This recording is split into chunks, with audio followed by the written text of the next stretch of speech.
اچھا، جب بھی بلڈ شوگر کنٹرول کی بات ہوتی ہے تو ذہن میں سب سے پہلے کیا آتا ہے؟ انسولن ہے نا؟ لیکن کیا ہو اگر ایک ایسا پوشیدہ فیکٹر ہو جو چپکے سے ساری محنت پر پانی پھیر رہا ہو؟ چلیں آج اسی معاملے کی تہہ تک پہنچتے ہیں۔ ہم میں سے اکثر لوگ یہی مانتے ہیں کہ شوگر کا سارا تعلق بس انسولن سے ہے، لیکن آج ہم اسی سوچ کو تھوڑا چیلنج کریں گے، کیونکہ اصل کہانی اس سے کہیں زیادہ گہری ہے۔ تو سوال سیدھا سا ہے، کیا بلڈ شوگر کا ہر مسئلہ صرف اور صرف انسولن کی وجہ سے ہوتا ہے؟ زیادہ تر لوگ شاید فوراً ہاں کہہ دیں گے، لیکن جواب اتنا آسان نہیں ہے۔ اصل میں پردے کے پیچھے ایک اور کھلاڑی بھی کام کر رہا ہوتا ہے، ایک ایسا ہارمون جو خاموشی سے شوگر لیولز کو بگاڑ سکتا ہے، چاہے خوراک اور دواؤں کا کتنا ہی خیال کیوں نہ رکھا جائے۔ اور وہ خاموش دشمن ہے کورٹیسول۔ جی ہاں، یہی وہ ہارمون ہے جو آج ہماری پوری بات چیت کا مرکز ہے۔ آئیے اس چھپے ہوئے مجرم کو بے نقاب کرتے ہیں۔ تو یہ کورٹیسول ہے کیا چیز؟ اسے عام زبان میں سٹریس ہارمون کہتے ہیں، یعنی تناؤ کا ہارمون۔ جب بھی ہم کسی ذہنی دباؤ میں ہوتے ہیں، چاہے وہ کام کا ہو یا ذاتی، تو ہمارا جسم اسے بناتا ہے، اور یہی وہ اصل وجہ ہے جو شوگر کنٹرول میں ایک بڑی رکاوٹ بن سکتی ہے۔ تو یہ کورٹیسول جسم کے اندر کرتا کیا ہے؟ دیکھیے، یہ 3 بڑے طریقوں سے شوگر کنٹرول کو خراب کرتا ہے۔ پہلا، یہ جگر کو کہتا ہے کہ خون میں اور شوگر بھیجو۔ دوسرا، یہ انسولن کے کام میں رکاوٹ ڈالتا ہے، مطلب جسم کے سیلز شوگر کو ٹھیک سے استعمال نہیں کر پاتے۔ اور تیسرا، یہ شوگر کی دواؤں کا اثر بھی کم کر دیتا ہے۔ اور یہ صورتحال ایک ایسے چکر کو جنم دیتی ہے جو کبھی ختم ہی نہیں ہوتا، یعنی تناؤ کورٹیسول کو بڑھاتا ہے اور کورٹیسول شوگر کو۔ آئیے ذرا دیکھتے ہیں کہ یہ چکر کام کیسے کرتا ہے۔ تو سب سے اہم سوال یہ ہے کہ آخر وہ کیا چیزیں ہیں جو اس خطرناک ہارمون کو ہمارے جسم میں بڑھا دیتی ہیں؟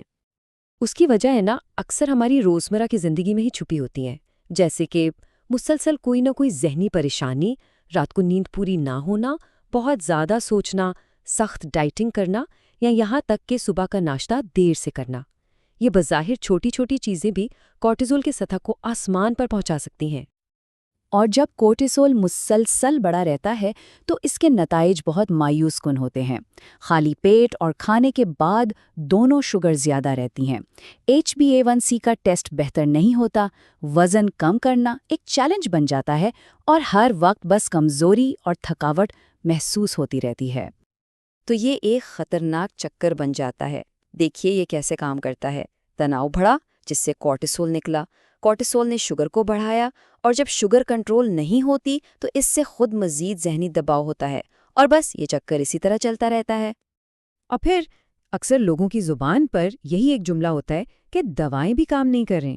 اصل میں وہ یہ سمجھ ہی نہیں پاتے کہ شاید مسئلہ دوا میں ہے ہی نہیں، بلکہ اس کی جڑ یعنی کورٹیسول میں ہے۔ لیکن اچھی خبر یہ ہے کہ اس صورتحال کو بدلا جا سکتا ہے۔ اب ہم مسئلے سے نکل کر حل کی طرف بڑھتے ہیں۔ دیکھتے ہیں کہ ہم اپنے روزمرہ کے معمولات میں چھوٹی چھوٹی تبدیلیوں سے کنٹرول واپس کیسے حاصل کر سکتے ہیں۔ تو اس چکر کو توڑنے کے طریقے کیا ہیں؟ حل ہماری اپنی عادتوں میں ہے۔ سب سے پہلے نیند کو ترجیح دیں، روزانہ 7 سے 8 گھنٹے۔ پھر ورزش کو متوازن کریں، بہت سخت ورزش کے بجائے ہلکی چہل قدمی زیادہ فائدہ دے سکتی ہے۔ اسی طرح ناشتہ وقت پر کریں، اور آخر میں دن میں چند منٹ گہری سانس لینے کی مشقیں کریں، اور چائے کافی کا استعمال کم کریں۔ تو اہم نقطہ یہ ہے کہ اصل کنٹرول صرف دواؤں میں نہیں ہے، بلکہ روزمرہ کے معمولات کو متوازن کرنے میں ہے۔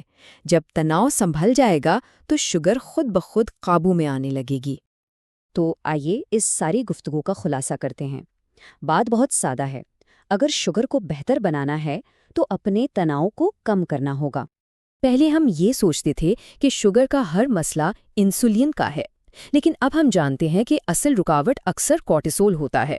جب تک ہم اس سٹریس ہارمون کو قابو نہیں کریں گے، تب تک مکمل کنٹرول حاصل کرنا واقعی مشکل ہے۔ اور یہ سب سے امید والی بات ہے، جس لمحے تناؤ کو کم کرنے کے لیے اقدامات شروع کیے جائیں گے، اسی وقت سے بلڈ شوگر بھی خود بخود بہتر ہونا شروع ہو جائے گی۔ آخر میں بس ایک سوال پر غور کرنا ہے کہ جو ہمارا روزمرہ کا معمول ہے، کیا وہ ہماری بلڈ شوگر کو بہتر بنانے میں مدد کر رہا ہے یا انجانے میں اسے مزید بگاڑ رہا ہے؟ اس کا جواب ہر کسی کو اپنے اندر ہی ملے گا۔